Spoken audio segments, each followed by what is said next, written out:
What can you do? Because the original equipment manufacturing tires they don't hold up.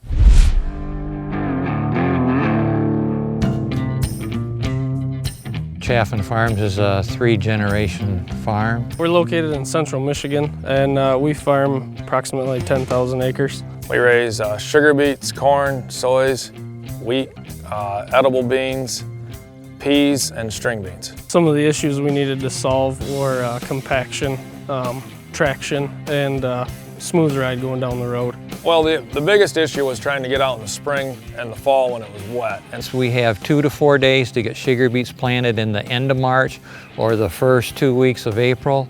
Time is money. We dualed the front, we tripled the back, and we could get by with it. But if it was a wet spring, we were having issues with enough traction to get through the wetter spots. We were getting stuck a lot more. I was having excess slippage, plus when you get into a wet spot, you just drop like a rock. It would be down 1 foot to 2 foot and it'd be a mess. The skinny tires were cutting in, and then you could see the compaction between the rows or after every planter pass. Narrow tires and you'd have tracks, and then it was a pain to work the fields later on. There was a little bit of a yield loss because of the compaction from the narrow tires. Crops were shorter after where the planter pass was.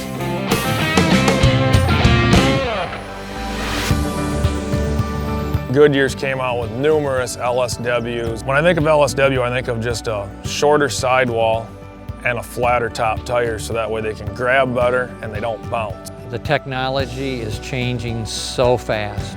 4-wheel drive, it rides a lot better with the LSWs than the taller tires that will bounce and start to hop going across the field.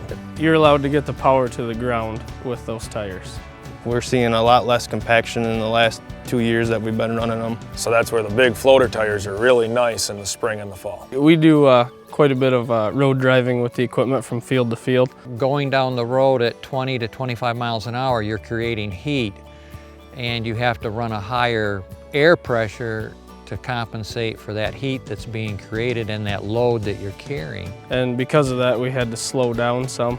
With these tires, we're able to run a lower pressure in them and not have the problem with the heat or the bouncing going down the road. Time is money. Some fields it will take me 2 hours to get to it. So if I can be traveling at 25 miles an hour instead of 15, it adds up really quick. You can tell a significant difference. You don't have the power hop, you don't have the hop going down the road. They're much better.